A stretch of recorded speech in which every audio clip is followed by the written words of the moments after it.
methods. Now, even though there's a wide range of regeneration methods that people can use, what I want to talk about are the ones that I've found them to be the most effective over the years. Now, the first part is just talking about the fact there are two different ways or two different categories of these types of methods: relaxation and stimulation. And sometimes the same method can be used both ways, such as soft tissue therapy.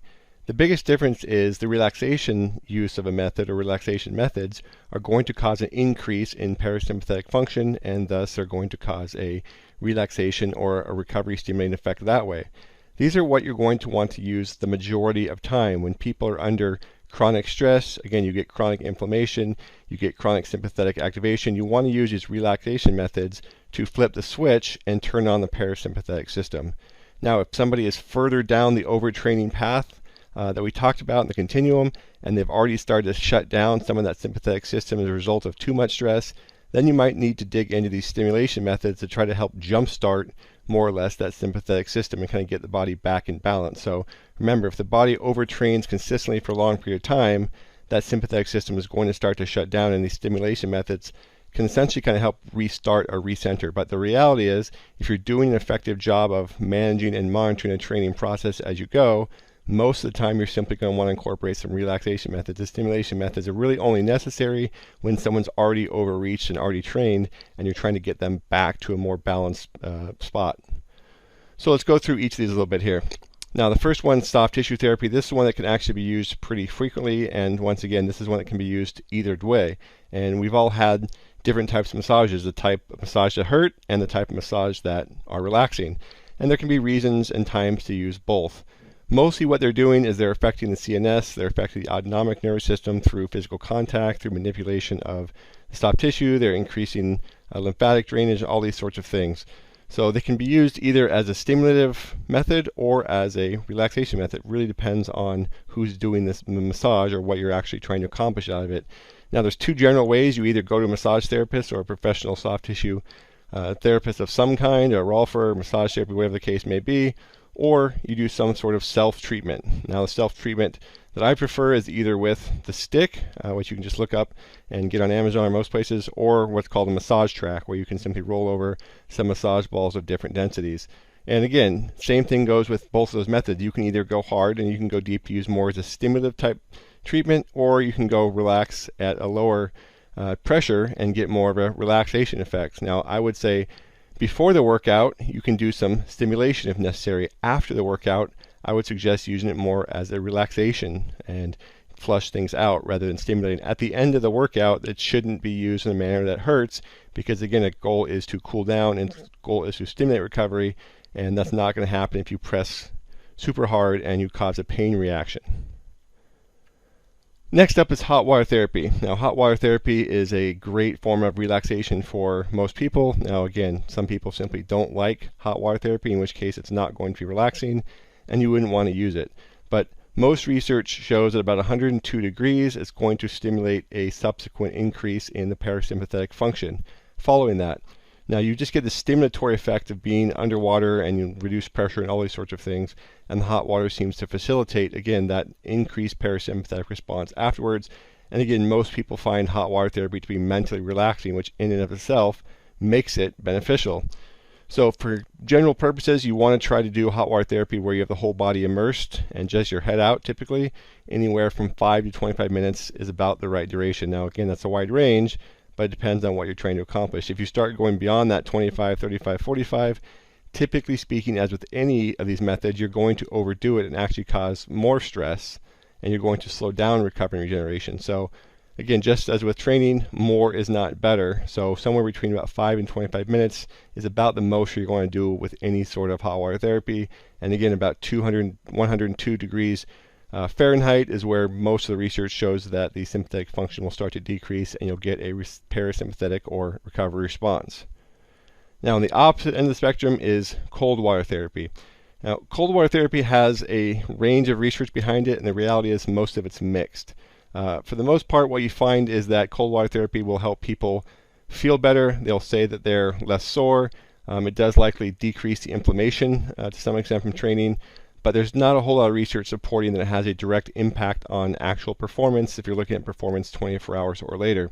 Now, the other thing is if you're doing cold therapy all the time after every single workout, chances are you may be turning off the inflammation too much to the point where your body loses some of the stimulation of the training. So that means you can use it after training sessions, but you typically want to do this only when you've done some workout in heat or when you're in some sort of in-season period where the training intensity and frequency is extremely high. You don't want to use cold water therapy all the time. It's going to not have the same benefits if you use it all the time, and it may actually do more harm than good in certain cases. Now, typically if you are going to use it, you want somewhere around 1 to 3 minutes of cold, 2 to 4 minutes of recovery, as in something like a lukewarm tub or just the room temperature, and you want to go somewhere between about 2 and 3 of those. Again, if you start doing more of those or you start staying in the cold for longer than that, typically you're going to start imparting more stress than anything else, and you're going to actually slow down recovery. I found it most effective 6 to 12 hours after high intensity session. I personally don't like running the risk of, again, negating some of the effectiveness of the training. So unless you're talking about in season or in some sort of training camp where the frequency is high and you can't avoid it, it's best to perform cold water therapy at a separate time away from the training session. Next up is contrast therapy, and this is really a stimulative method. And again, it's just a combination of hot and cold. And really what you're doing is you're just stimulating the central nervous system through this autonomic input of big temperature changes from hot to cold. Again, a lot of times the benefits you see are people feel mentally relaxed, and they often report sleeping better and having better mood. Of course, this is also going to facilitate some additional blood flow without any additional stress. So typically the greater temperature difference that you can get between hot and cold, the better. So if you can get as hot as possible and as cold as possible, it's going to increase the effectiveness. Personal story, I was at Mel Siff, who wrote Super Train. If you're not familiar with him, he was a tremendously great scientist back in the early 2000s, and he actually had a hot tub that went up to your neck. It was a 10 or 12 foot deep hot tub. He kept it 112 degrees Fahrenheit. He was in the Denver area and it snowed. So we would get in the hot tub up to our neck and then go into the snow back and forth. And I'll tell you one thing, it certainly wakes you up, although I did actually end up sleeping tremendously well later that evening. So this sort of therapy, when it's done effectively, certainly can have a relaxation. It can definitely improve mood and sleep. But like anything else, if you do too much of it, it's not going to be effective. And again, it may actually provide too much stress. So typically contrast therapy, you want about a 2 to 3, 1-to-1 ratio of hot to cold. So if you're going to do 2 or 3 minutes of hot, then you'd want 1 minute of cold. Typically, you're going to want to have a couple minutes of rest there in between these repeats, and you don't want to do more than about 2 to 4 of those per contrast therapy session. So again, if you have access to where you can immerse your whole body, that's certainly much more effective than just doing something like the shower. But again, the hotter you can make it, the colder you can make it, and the more you can immerse your body, generally speaking, the more effective this sort of thing is going to actually be. Next up, deep water floating and swimming, and to be honest, this is the one that I probably use the most with athletes and people I've worked with and myself, and that's simply because there's a lot of benefits of swimming. Okay, first and foremost, swimming and floating decreases the effects of gravity, so you decrease the sympathetic drive because a lot of muscles that are necessary to fire under gravity can simply relax, and that decreases the sympathetic drive in and of itself. This also has an increase in proprioception because you have the water, and this stimulates the central and autonomic nervous system. It also promotes a lot of blood flow without causing a lot of stress on the tissue. So most of the fighters that I've trained and we've worked with are swimming at least once and sometimes twice a week during a training camp. It promotes restoration, recovery. Again, it gets blood flow throughout the body, and overall will help keep them healthier throughout training camp. Now, in order to do the floating part, you want at least 10 feet deep water, because otherwise it doesn't have enough buoyancy to really cause the floating effect. If you're in 3 feet of deep water, you're obviously not floating. So you need at least 10-foot water in order to have the buoyancy that you need to have the floating benefits. Typically, the way we'll do it is anywhere between 10 and 20 minutes of floating. And for your larger athletes that can't float, you want to use some sort of buoyancy, because if they're drowning for 20 minutes, that's not going to promote restoration. It's probably going to cause a lot of stress. Then we'll typically perform 10 to 20 minutes of a moderate pace lap swim, again, just to increase blood flow and get circulation. Sometimes we'll go back and forth. We might do 10 minutes of floating, 10 minutes of lap swim, 10 minutes of floating, 10 minutes of lap swim, or something along those lines. There's really no right and wrong way to do it. Again, the whole key here is to use swimming in a way that promotes recovery. So again, your goal is not to win the Olympics. You're not trying to be Michael Phelps. You're just trying to get in some blood flow work, some swimming, some restoration, So we typically, like I said, go back and forth between deep water floating and a moderate swimming, moderate pace lap swimming, sometimes with some underwater swimming as well to help develop the lung capacity. But again, deep water floating swimming, it's one of my personal favorite regeneration methods, and it can be used, like I said, once or twice a week as simply an adjunct to your conditioning, or you can even do higher intensity methods. We have done some tempo intervals or recovery zone intervals. All that sort of stuff can be done in the pool as a good adjunct as well, but typically use that as a more generalized conditioning. It wouldn't be a specific conditioning exercise or modality unless you are a swimmer.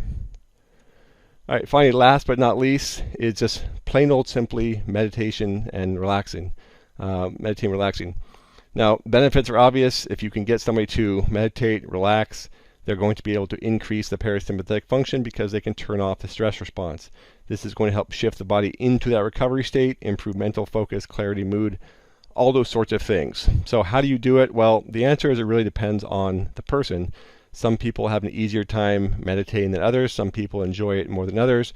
But the Headspace app is probably the most popular app out there these days. It's a guided meditation.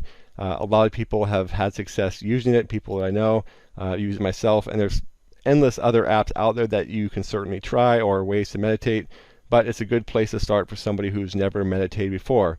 Now, aside from that, simply listening to music, light therapy, float tanks, getting somebody to go through the breathing resets in a dark room, all of these things can be used for meditation and relaxation. Again, the key is simply finding something that a person likes to do, something that the person can actually do effectively and shut everything out and effectively drive their heart rate down, which is what we're trying to do with relaxation and meditation type techniques, is drive the resting heart rate down so you can stimulate the parasympathetic system. And again, a lot of effective way to do that is through the breathing resets and then putting somebody in sensory deprivation type situations where it's dark, there's no noise, all those sorts of things to facilitate that relaxation effect. So it's a very important tool. It doesn't take hours a day. You can have somebody go through these things in 10 or 15 minutes, and often it can help them relax and get into that recovery state tremendously faster than without it. So when do we use regeneration methods? Okay, we talked about this a little bit in the section on program monitoring management. They should be used only as necessary, not as often as possible. Now again, that doesn't necessarily apply to all the ones we covered.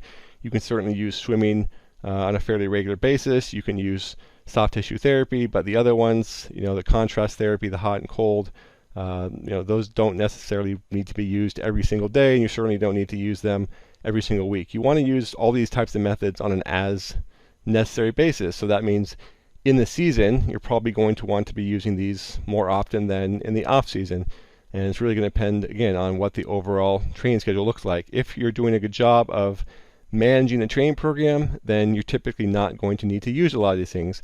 A lot of times you use regeneration methods because all the stress is adding up to the point where your body can't recover from it, and these can help provide an additional way to do that. But if you're, again, managing the program effectively, you're incorporating high performance recovery training on days that are planned, and you're not overtraining in general, you're not going to have to use regeneration methods on a regular or frequent basis. And again, if you are using them, you want to make sure that you don't overuse them simply because they will lose their effectiveness over time. If you go into hot water therapy or cold water or contrast or any of these things, and you do them every single day, they're no longer going to have the same regenerative effect. In fact, they're going to wear off typically within a week or two, and they're going to have less of an impact, less of a benefit, and you're not going to get as much out of them, but you're still going to be spending the time. So again, how and when to use them really depends on the time of year and what the goal is. More typically you're using them in the off season, in the in season where you're under a heavy load from travel or stress from games, competition, all that sort of stuff. If you're an athlete, if you're someone who's just a general population client working with them, they might use it during a period where there's a heavy period of stress or whatever the case may be. But don't overuse regeneration methods. The answer is train effectively, monitor and manage the program using the techniques and strategies we talked about in the program monitoring and management section, and then simply use regeneration methods as necessary in order to help stimulate recovery when needed. All right, so that wraps things up with regeneration. We'll go ahead and finish this programming section by talking about the summary, or just giving you a summary of everything we've covered so far, and then we'll progress into the goal-specific conditioning, where we'll put everything to use we've talked about in this section and talk about how to develop goal-specific conditioning